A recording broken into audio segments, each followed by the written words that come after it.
Namo tassa bhagavato arahato sama sambuddhassa. Namo tassa bhagavato arahato sama sambuddhassa. Namo tassa bhagavato arahato sama sambuddhassa. Membimbing diri ke arah yang benar, hidup sesuai dengan dhamma, ini merupakan bagian dari berkah utama. Dikutip dari syair Manggala Sutta. Kepada Rama-Ramani Pandita yang saya hormati, Upacarika, pimpinan Puja Bakti, Upasaka Upasika, Bapak Ibu, saudara-saudari sedama yang terkasih di dalam Dhamma, terima salam Anjali Meta dari Bante Sotirotu. Namo Buddhaya. Kepada Bapak Ibu sekalian yang berbahagia, pada malam hari ini kita berjumpa lagi. Kapan Bante terakhir kemari? Sudah ada setahun ya. Kan tahun lalu, tahun sekarang ya kan. Jadi hitungnya sudah lewat tahun. Bapak Ibu sekalian, tentu semakin lama kita jarang bertemu itu sama dengan orang mengempet rindu. Semakin diempet ya semakin asik. Ya jadi kalau udah ketemu itu kangennya lepas. Waduh, Bante Ugaseno dulu langsing, sekarang langsung. Bapak Ibu yang berbahagia, pada kesempatan sore hari ini saya akan membawakan tema tentang bersahabat dengan duka, terkait masih dalam suasana asada. Apa yang Sang Buddha jelaskan bahwasanya di dalam Dhamma Cakkappavattana Sutta tentang pemutaran roda Dhamma yang pertama kepada Pancawaggiya Bhikkhu, ada satu hal yang perlu kita ambil makna yang sangat penting, yaitu bagaimana kita melihat duka secara jelas, secara real. Waduh Bante, saya kok belajar agama Buddha ini kok kurang bahagia. Bicaranya duka saja, kapan suka? Agama Buddha ini kok pesimis ya Bante? Duka. Kapan bicara suka? Nah kalau gitu Bante, saya loncat pagar saja, rumput tetangga lebih hijau. Artinya Bapak Ibu sekalian, kebanyakan umat Buddha belum siap untuk menghadapi duka.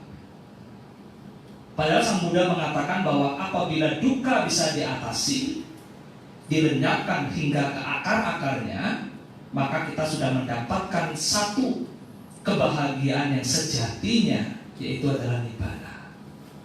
Ini kebahagiaan yang luar biasa. Kebahagiaan yang dicapai, kenapa dikatakan kebahagiaan yang mutlak? Karena telah mencapai pembebasan yang tertinggi. Ini bahagia yang tidak ada di tempat lain. Bapak Ibu saudara-saudari yang berbahagia, sebelum lebih jauh ke sana kita berbicara masalah penderitaan yang kita rasakan sehari-hari.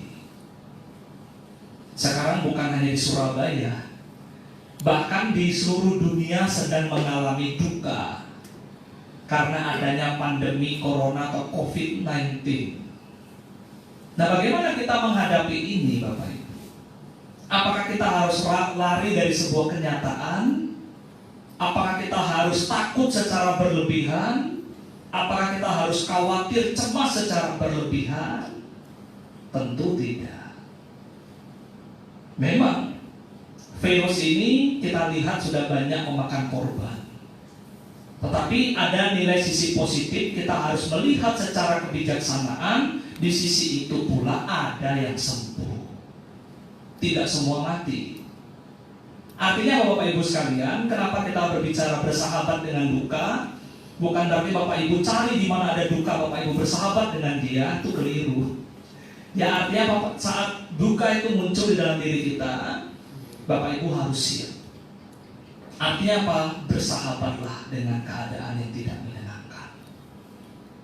Bapak Ibu, kalau kita lihat secara tinjauan umum, secara umum masyarakat memandang kehidupan ini, orang itu senang mencari sebuah kesenangan untuk menutupi duka. Entah dia ke tempat hiburan, mungkin dia karaoke, senang-senang, ya. Mungkin dengan main judi dia bisa menghilangkan galaunya, stres. Dengan dia mungkin linciu tampuk-tampuk di Ancua, ya. Minum bir walaupun sedikit tidak masalah, yang penting happy, bante. Esai bu isai, ya. Boleh enggak? Enggak boleh, ya.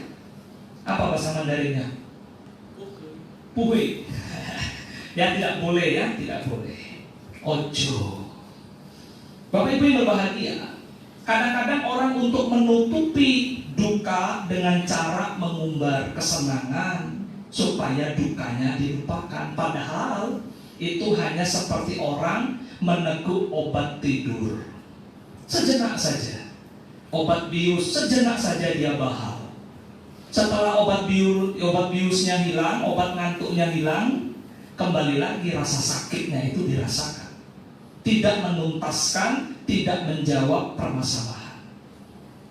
Bapak Ibu yang berbahagia, kalau seseorang itu sudah merasa bahagia, merasa senang dengan menutupi misalkan penderitaannya dengan senang-senang, itu tak obati.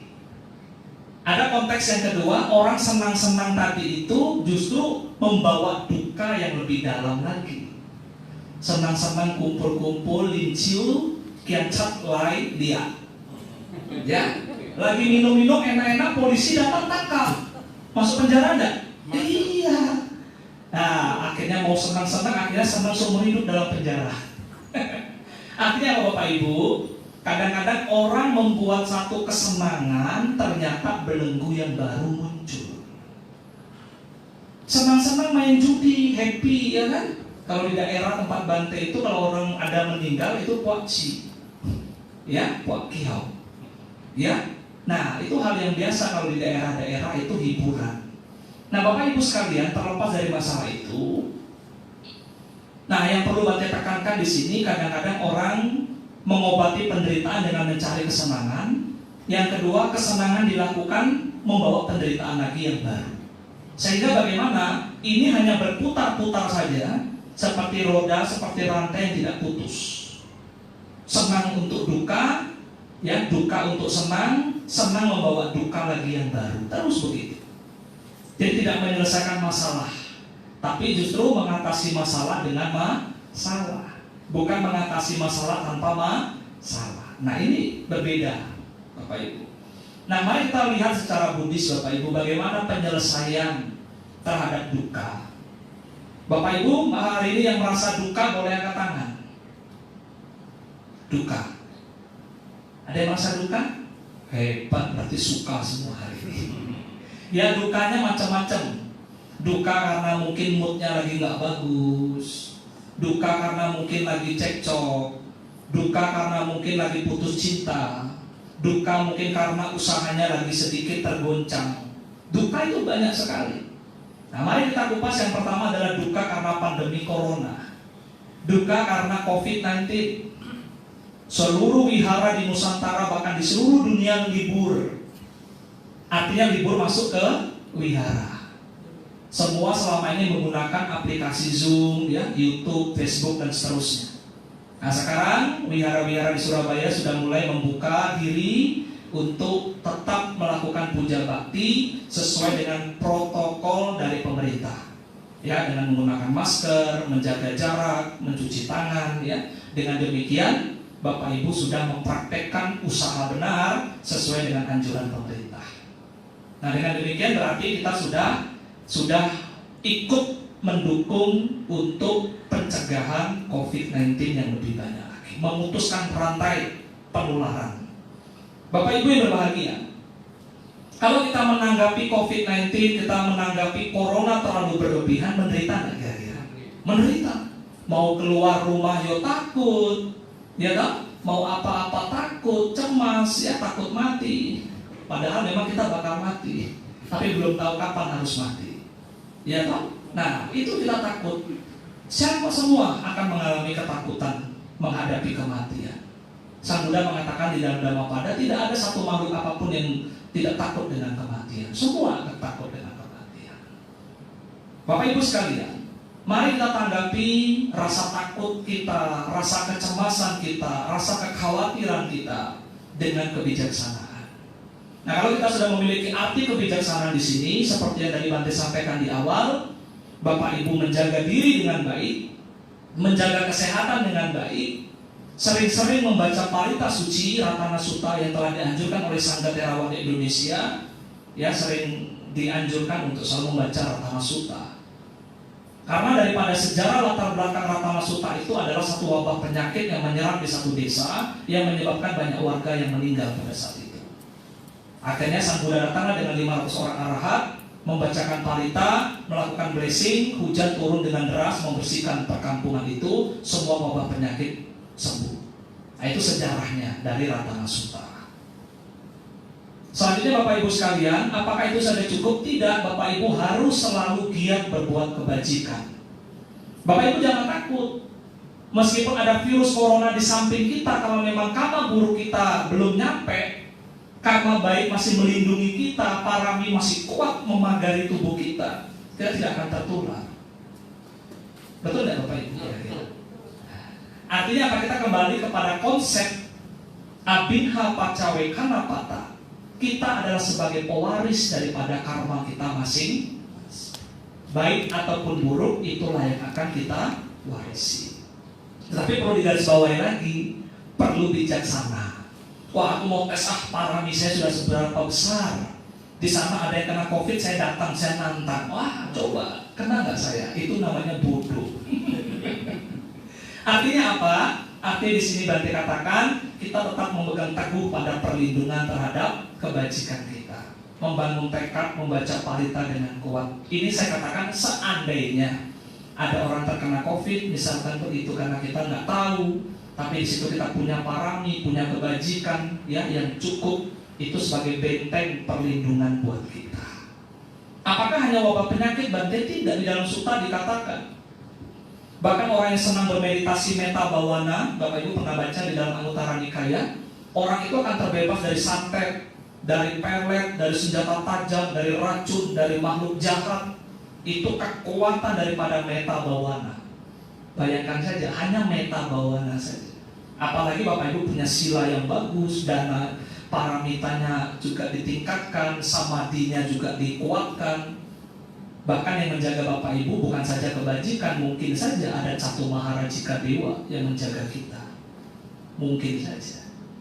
Bapak Ibu sekalian yang berbahagia, inilah yang perlu Bante tekankan. Kita sebagai umat Buddha khususnya tidak boleh memiliki ketakutan secara berlebihan, kekhawatiran yang berlebihan. Kenapa? Nanti Bapak Ibu susah makan, susah tidur, selalu dipenuhi ketakutan dan ketakutan. Yang penting Bapak Ibu selalu mengingatkan putra-putri, suami istri, keluarga, teman-teman untuk selalu menjaga kesehatan, mencuci tangan, menggunakan masker, menjaga jarak. Itu saja cukup. Nah, kalau semua upaya Bante sudah kami lakukan ternyata kena COVID-19, ya sudah, terimalah karmamu, kamayoni kama bandu. Karena sudah berusaha berjuang masih kena juga, ya berarti memang karma kita harus menerima itu. Ya, nah inilah yang kadang-kadang Bapak Ibu, realitas semacam ini belum tentu semua orang terima. Mungkin ada ketakutan, rasa menyesal, rasa ya marah, cengkel. Kenapa sih harus begini? Bapak Ibu sekalian, itu yang pertama adalah kita membahas masalah duka. Nah, mari kita lebih jauh lagi. Duka itu macam-macamnya banyak Bapak Ibu. Pertama, berkumpul dengan orang yang kita benci, duka. Selain di COVID-19 tadi, berpisah dengan orang yang kita cintai juga duka. Betul tidak Bapak Ibu? Duh, Bante ceramahnya jangan lama-lama, Bante sebelah saya itu musuh saya. Aduh, gerah saya, Bante panas. Cepat pulang, Bante, cepat. Akhirnya apa? Tidak bahagia. Aduh, musuh saya datang, Bante, kok tahu tuh sudah jempetnya depan pintu. Aduh, Bante, musuh saya datang itu plat motor mobil udah tak catat di handphone. Wah, ini musuh saya ini. Kok tahu ya, ini sudah saya catat. Nah, Bapak Ibu sekalian berbahagia, duka itu bisa datang kapan saja. Dari pikiran kita katakanlah duka bisa muncul. Karena apa? Membenci dengan orang lain, ya, berburuk sangka dengan orang lain, macam-macam. Ada keserakahan, tidak pernah puas, ya. Selalu, ya, batinnya dikatakan pikirannya bodoh secara moralitas. Menganggap suatu pandangan berbohong itu adalah benar, membunuh adalah benar, mencuri adalah benar. Itu adalah pikiran yang salah, pikiran yang keliru, pandangan yang keliru. Sehingga dengan demikian perlu kita tuntaskan duka yang muncul berdasarkan pikiran, perlu kita buang. Maka dikatakan sebagai perbuatan salah melalui pikiran, perbuatan jahat melalui pikiran. Aku salah memukama. Nah, dengan demikian Bapak Ibu telah menuntaskan pikiran dengan baik, tidak ada lagi kebencian, tidak lagi ada keserakahan, tidak lagi ada kebodohan batin. Maka duka yang pertama kita telah tuntaskan dari pikiran. Nah, Bapak Ibu yang berbahagia, tentunya selanjutnya duka pun bisa muncul dari ucapan yang salah. Oh, kita mungkin menghumpat orang, menghujat orang, memfitnah orang, berkata-kata kasar, bergosip. Gosip itu enak kok Bante, semakin digosok semakin sip rasanya. Ya, kayak itu aja mangkok Aladin digosok, gosok, jinnya keluar. Minta apanya? Minta kaya. Bapak Ibu yang berbahagia, inilah gosip. Ya, berbicara kasar, ya, kita mengumpat, menghujat orang lain. Nah, ini dikatakan bagi kita adalah duka.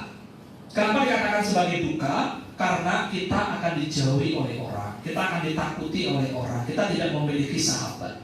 Kenapa? Orang tidak nyaman dekat dengan kita. Ya, karena apa? Kata-kata kita tidak mengandung unsur kebaikan. Maka dikatakan sebagai aku salah wajikama. Perbuatan jahat melalui ucapan ini harus dihilangkan, diganti dengan sama wajah, berbicara dengan penuh kebenaran. Maka dalam Mandala Sutra Buddha katakan apa? Subhasita cak ya waca. Subha itu indah, waca itu adalah ucapan yang indah, ucapan yang berfaedah, yang bermanfaat, yang membawa motivasi, yang membawa inspirasi bagi orang yang mendengarkan. Maka Bante Dhamma Subo selalu mengatakan ngomong yang penting atau yang penting ngomong. Nah, kalau Bante Dhamma Subo mengatakan ngomong itu yang penting-penting saja, yang tidak penting jangan diomongkan. Loh, kenapa Bante? Karena nanti banyak orang yang tersakiti. Nah, Bapak Ibu sekalian, itu bicara masalah duka yang muncul dari ucapan. Nah, yang terakhir, yang poin pertama adalah badan jasmani kita. Badan jasmani kita juga akan membawa duka. Apa? Memukul orang lain, mencelakakan orang lain, ya, membunuh orang lain, melakukan tindakan asusila. Artinya apa Bapak Ibu? Nah, ini dikatakan sebagai aku salah kaya lama. Perbuatan buruk berdasarkan badan jasmani. Kenapa bisa terjadi? Sebenarnya awal mulanya adalah dari pikiran Bapak Ibu. Dari pikiran turun ke ucapan, turun ke perilaku. Maka antara pikiran, ucapan dan perilakunya adalah seirama yang tidak bisa dibohongi. Jadi kalau pikirannya jorok, pasti ucapannya kasar, tindakannya juga arogan. Membenci di dalam pikiran, ngomongnya sudah meso-meso, perilakunya sudah ngambil parang, membacok orang. Nah, inilah sebagai contoh aplikasi yang nyata dalam masyarakat. Kalau pikiran adalah segala-galanya, pikiran adalah pemimpin, pelopor dan pembentuk. Selama pikiran diujar oleh kebencian, ucapannya kasar, perilakunya juga jahat, maka sepanjang kehidupan ini sampai kehidupan yang akan datang, orang ini akan menderita.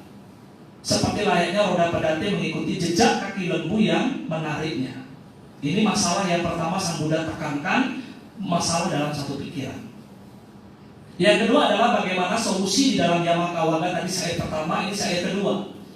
Pikiran adalah segala-galanya sebagai pemimpin, pembentuk, pelopor. Kurang lebih begitu.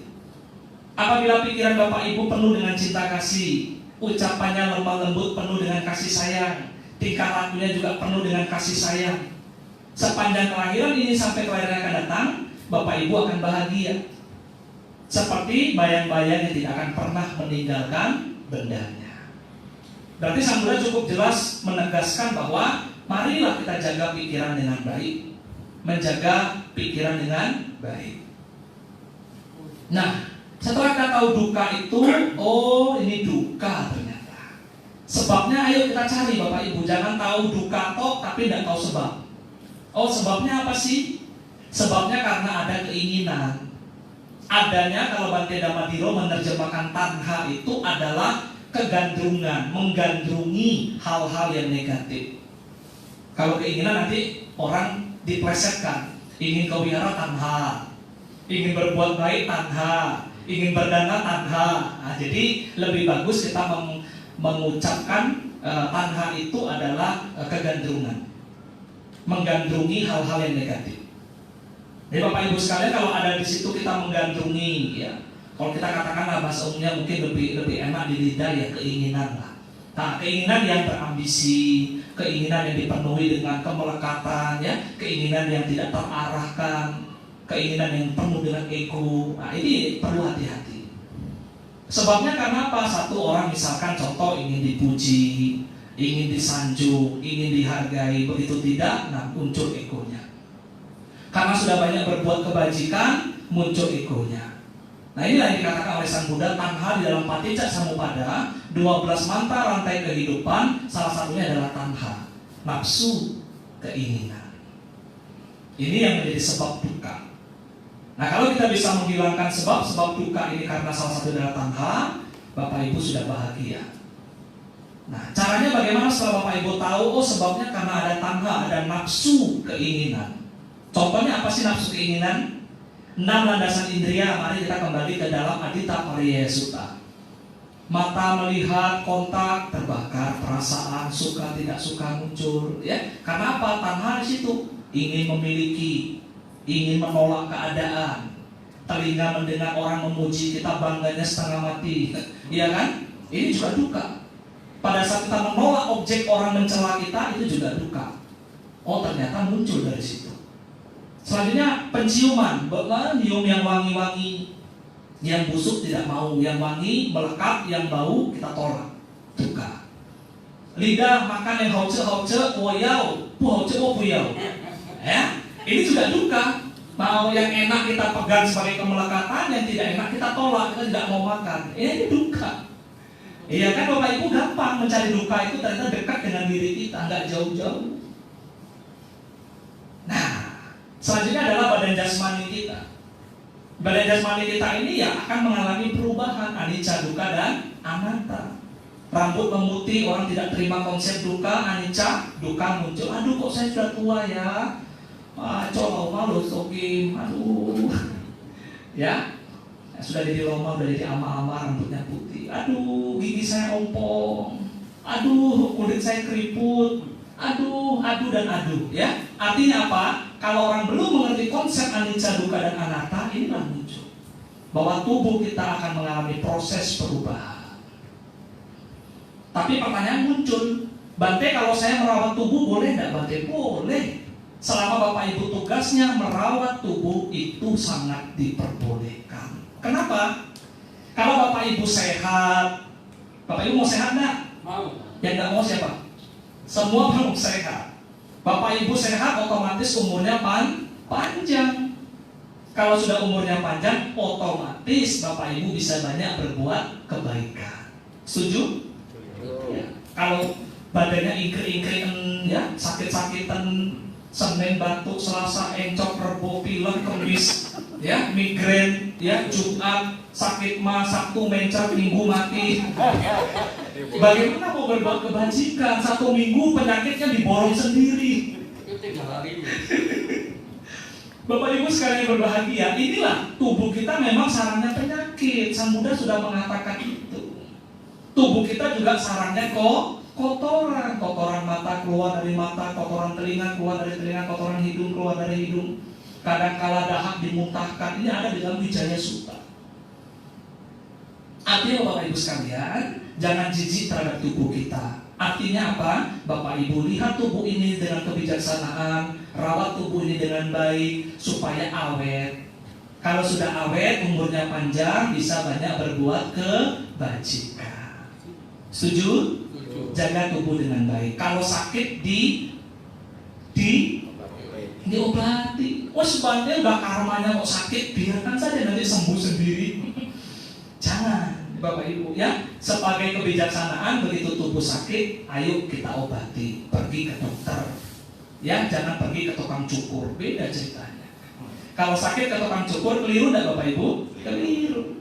Ya. Nah, Bapak Ibu sekalian berbahagia, itulah yang telah kita katakan tadi di awal, melihat masalah pada tempatnya. Nah, setelah kita tahu bahwa ini adalah duka dan duka muncul dari badan jasmani, kembali lagi saya ulang tapi sedikit saja, indria yang terakhir adalah pikiran tadi. Nah, maka Sang Buddha katakan di dalam Dhammapada, sabba papassa akaranang, tidak berbuat segala bentuk kejahatan. Apapun kejahatan yang Bapak Ibu ketahui, jangan dilakukan.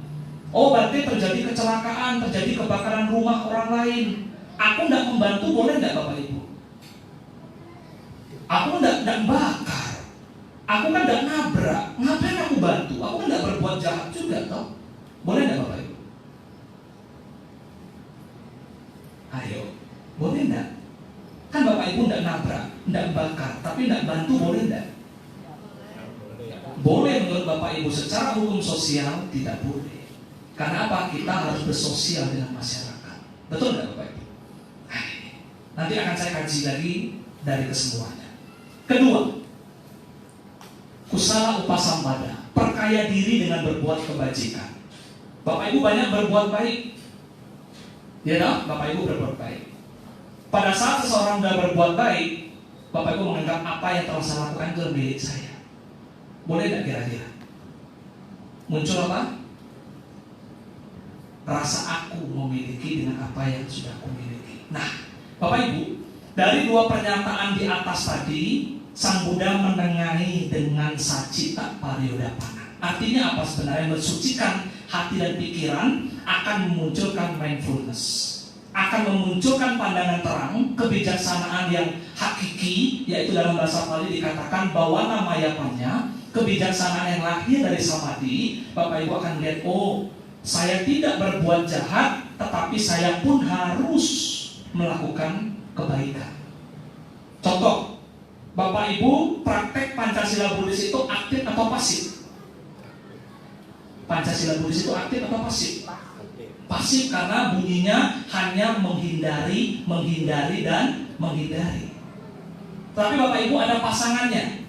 Nah, maka dikatakan sabba papassa akaranang itu adalah Pancasila Buddhis, tidak melakukan semua kejahatan. Sampai di sini paham ya? Nanti lanjut kalau paham ya? Oke. Dikatakan kusala upasampada, perkaya diri dengan banyak berbuat kebajikan. Itu aktif atau pasif? Aktif. Pasangannya apa? Pancadhamma. Kalau Bapak Ibu tidak melakukan pembunuhan, berarti Bapak Ibu harus mengembangkan metta dengan cara function, dengan cara menolong orang lain, mendatangi fakir miskin, anak cacat, panti jompo, baksos, menolong orang susah. Ini prakteknya pengembangan metta karuna dari Brahmawihara itu. Setuju ya? Yang kedua, kalau Bapak Ibu menghindari pencurian, berarti Bapak Ibu perlu mengembangkan caga, sifat-sifat kedermawanan. Nah, ini namanya selain menghindari pencurian, Bapak Ibu harus berperan aktif, actionnya di dalam masyarakat. Nah, yang ketiga, Bapak Ibu harus menghindari perbuatan asusila. Berarti praktek nyatanya adalah santuti, merasa puas dengan apa yang Bapak Ibu miliki, yaitu pasangan. Ya, pasangan yang harus dipegang dengan kuat, jalin rumah tangga dengan baik. Nah, yang keempat adalah menghindari ucapan salah, kebohongan. Dengan cara praktek Pancadhamma yang keempat adalah sammawaca, berbicara jujur. Nah, yang terakhir, menghindari minum-minuman keras. Berarti Bapak Ibu perlu mempraktekkan apa? Meditasi, kewaspadaan, kesadaran, perhatian. Paling tidak harus duduk. Pada saat Bapak Ibu diajak minumnya kawan pengyunya linciu, kalau bisa jangan dulu lah. Lu minum linciu, wah minum pecui. Ya, walaupun ciu sama cuy beda sedikit ya, antara i dan u ya. Dia minum bir, Anda minum air putih. Sehat nggak Bapak Ibu? Sehat, yang penting kan minum. Bapak Ibu yang berbahagia, nah pada saat terjadi satu hal-hal yang buruk, kita harus punya pengendalian diri untuk siap menolak keadaan yang tidak baik. Itu namanya kita memiliki penghindaran, ya, memiliki penghindaran dan pengendalian. Nah dengan demikian kita tidak akan terjerumus di dalam perbuatan jahat. Nah Bapak Ibu sekalian, dari apa yang Bante sampaikan tadi antara Pancasila sebagai bentuk penghindaran, Pancadama sebagai bentuk prakteknya. Nah ini berpasangan Bapak Ibu. Nah, ini dikatakan bahwa kita sudah tahu duka, sebabnya kita hentikanlah duka. Bapak Ibu harus cepat bergegas menghentikan duka, memotong semua tali indriawi. Tidak lagi ada kesenangan-kesenangan secara berlebihan. Walaupun ada, paling tidak Bapak Ibu sudah mengurangi, mengendalikan. Jangan sampai dibiarkan begitu saja. Nanti akan mengakar ke semua indria seperti layaknya hutan yang terbakar, sulit untuk dipadamkan kalau sudah yang terbakar itu ribuan hektar luasnya. Satu indria masih bisa kita kendalikan. Nah kalau 6 indria kita terbakar semuanya, bagaimana cara memadamkannya? Sulit sekali. Nah Bapak Ibu, sebagai jawaban yang terakhir, jalan untuk melenyapkan penderitaan adalah jalan mulia berfaktor 8 yang kita singkat menjadi sila, samadhi, dan panya. Bapak Ibu sering menyatakan kalau kita sudah berdana jangan membuat belenggu yang baru. Kalau kita sudah berdana, ayo lepaskan. Arti konteks dana bukan hanya memberi, tapi Bapak Ibu dituntut untuk rela melepas dengan apa yang Bapak Ibu berikan. Kadang-kadang kan orang sudah berdana malah justru bikin belenggu baru. Kenapa? Karena supaya kita terikat lagi oleh konsep dana.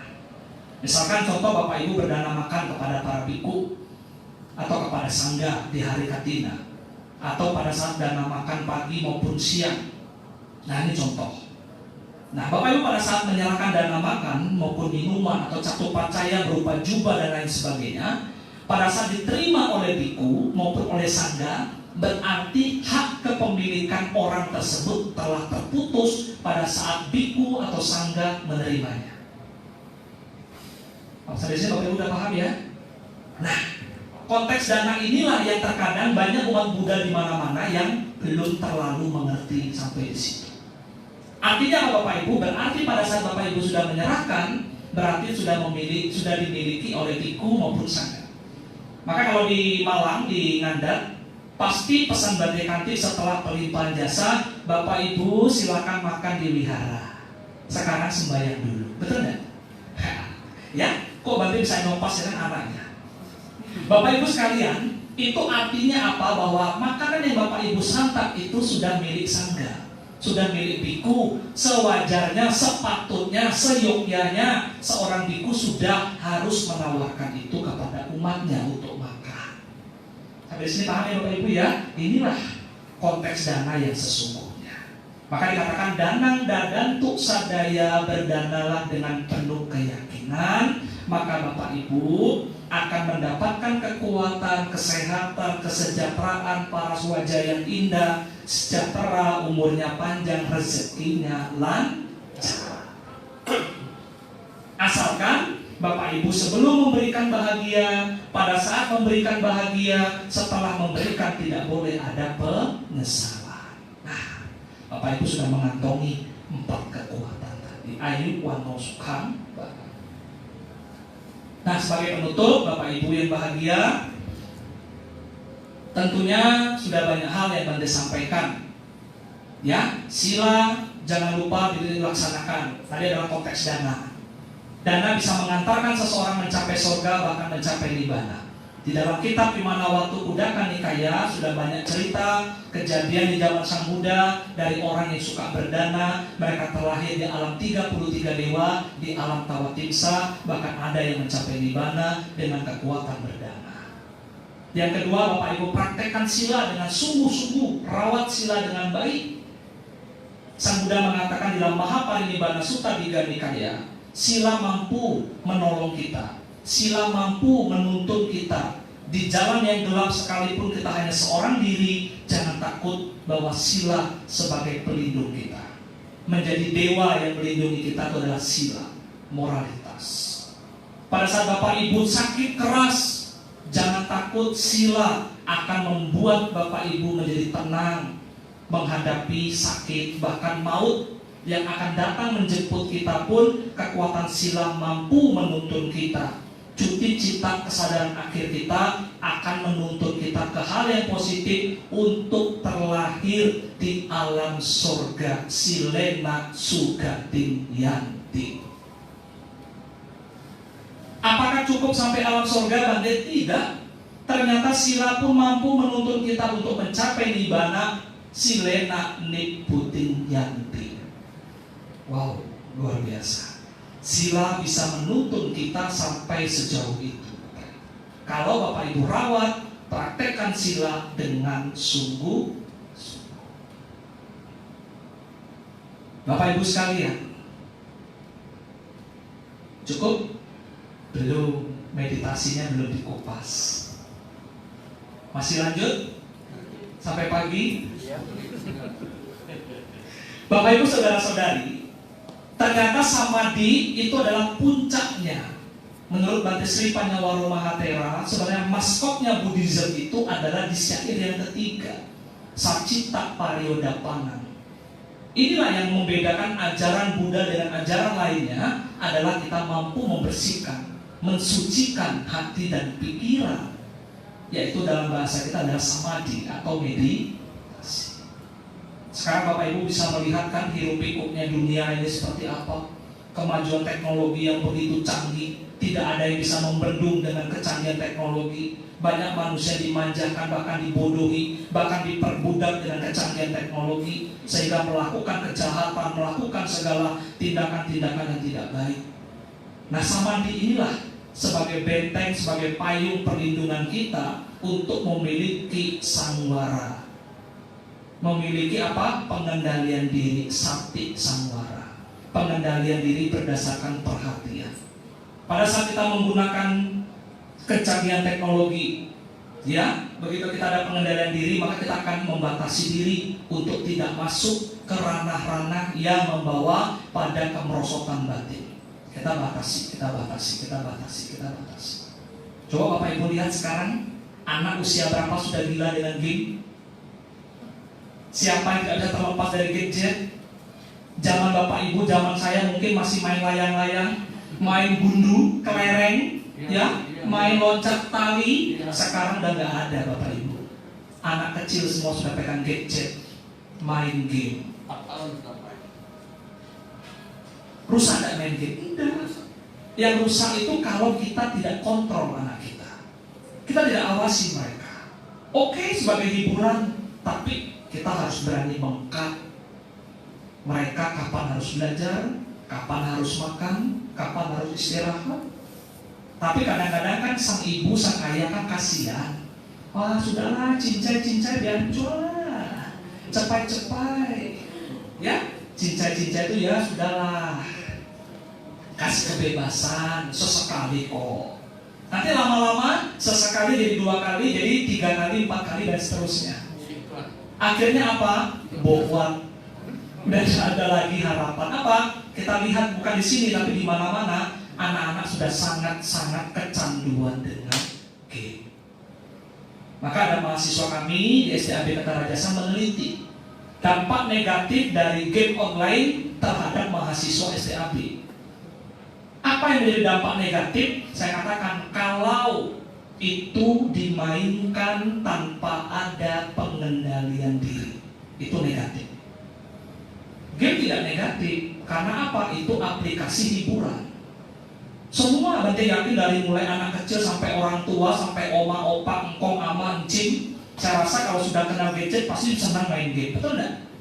Sekarang ayo angkat tangan siapa yang senang main game. Yang offline juga enggak apa-apa.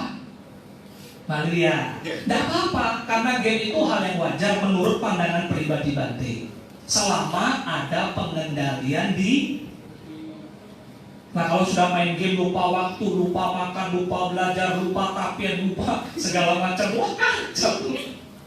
Ya harus ingat dengan waktu. Betul nggak Bapak Ibu? Kadang-kadang anak kita kan kalau sudah main game lupa makan kan, lupa tidur kan. Nah makan nanti mah. Nah itu kadang-kadang mamanya marah. Nah Bapak Ibu sekalian, inilah kekuatan samadhi adalah bagaimana kita bisa merubah mental kita dalam kehidupan nyata dengan kekuatan samadhi. Lebih jauh kita berbicara samadhi, samadhi itu bisa membawa pada kesembuhan. Orang banyak yang sakit kena kanker stadium 4, kena penyakit lupus, kena penyakit apapun. Dengan kekuatan meditasi itu bisa menyembuhkan. Nah, bagaimana caranya Bante? Kalau orang sudah meditasi, pikirannya tenang, otomatis imun dalam tubuhnya itu akan menjadi kuat. Betul tidak Bapak Ibu? Imun dalam tubuhnya akan menjadi kuat. Nah itulah imun tadi, itulah mengobati dengan kekuatan samadhi. Banyak Bapak Ibu saksi-saksi, cuma kita tidak buat kesaksian.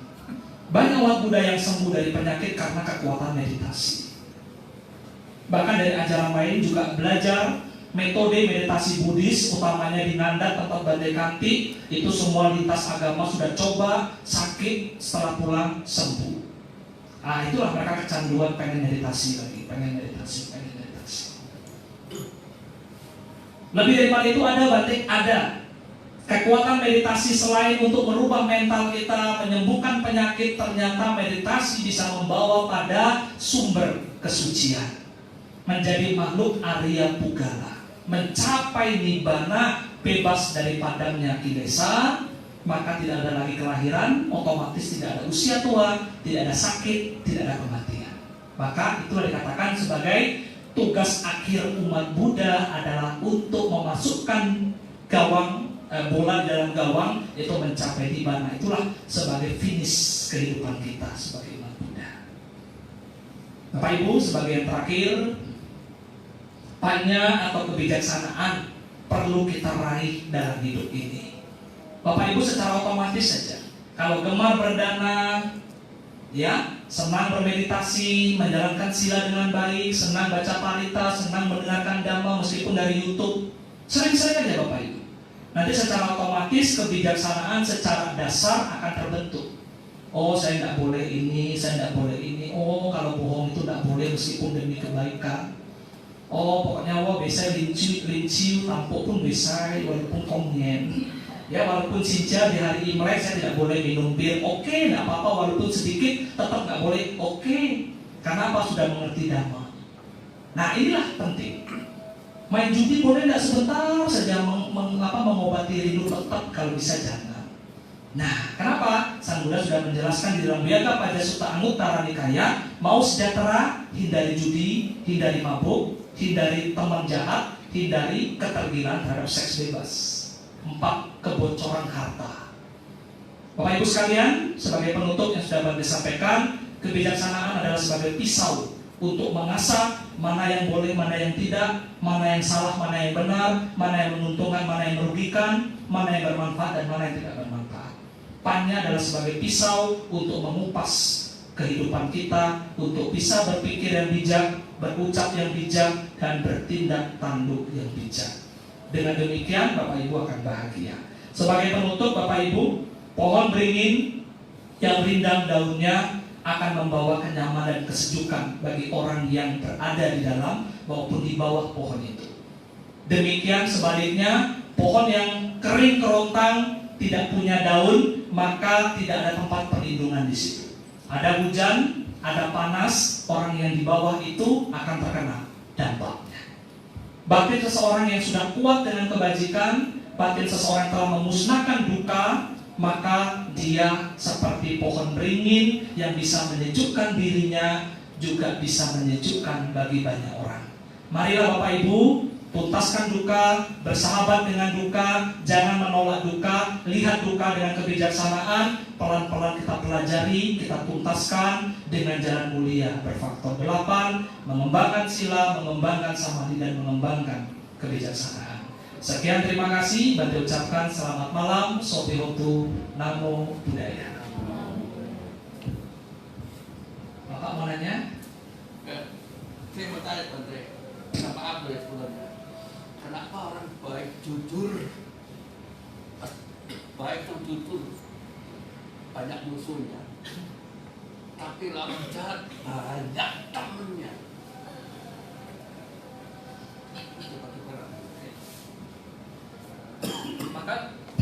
Maka boleh Bante katakan Bapak Ibu, memang daya tarik hal-hal yang buruk itu jauh lebih besar, karena orang senang dengan hal-hal yang buruk. Coba Bapak Ibu, umat Buddha di Surabaya, mari kita data dengan sensus penduduk oleh pihak Kemenak Agama Buddha misal.